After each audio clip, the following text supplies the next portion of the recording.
What's going on, everybody? Coach MccDann here. Going into the final stretch of our control options lessons, we finally reached our final talking point on the subject and what could help improve your play as you continue your practice. That talking point being stick sensitivity. Stick sensitivity, what is it? This is a niche setting that isn't as openly discussed in the community, as a lot of people don't think it necessarily makes a big difference, but the truth is, it really does. The game also doesn't do a great job at describing its own mechanic properly, but don't worry, I got you covered. What stick sensitivity essentially does is widens the window for performing a specific attack.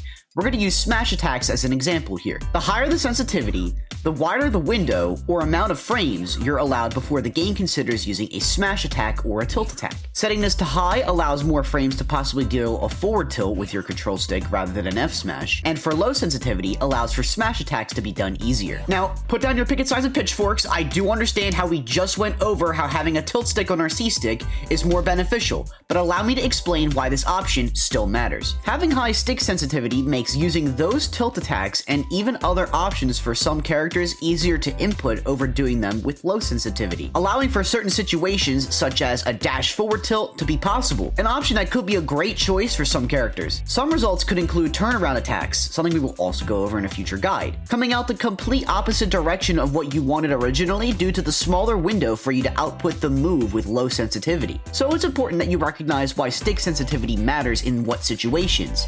Low sensitivity with smash attacks is good.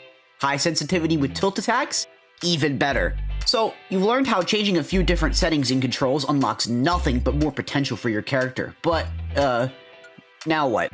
Well, to really open up your understanding to how big of a difference stick sensitivity makes in your play, hop into the test section with the stick sensitivity set to normal and try to do an up smash pointing to top left and top right of your controller. Depending on if you're a player who adjusts to the normal sensitivity or not, chances are you'll up smash left when pointing right and vice versa occasionally. This is caused by the smaller window you are given to both point the direction you want to do the attack and pressing A to output the smash attack. Smash attacks deal some damage if the move is large enough, but the benefit of using your move the direction it is most optimal and high stick sensitivity allows you to make those actions that much more precise. Your next best option is to finally unpause and start that fight from a few lessons ago. Getting experience with your freshly adapted control scheme by playing 5 to 7 games against a CPU level you're comfortable with is the best way to really get the feel for your character and these new control aspects you're using them for. I also advise you reach out to a friend or family member who also enjoys Smash Bros and see just how well you might stack up against them with your newest options. It's also recommended to watch sets with your own character and point out what specific options are tilt attacks and smash attacks,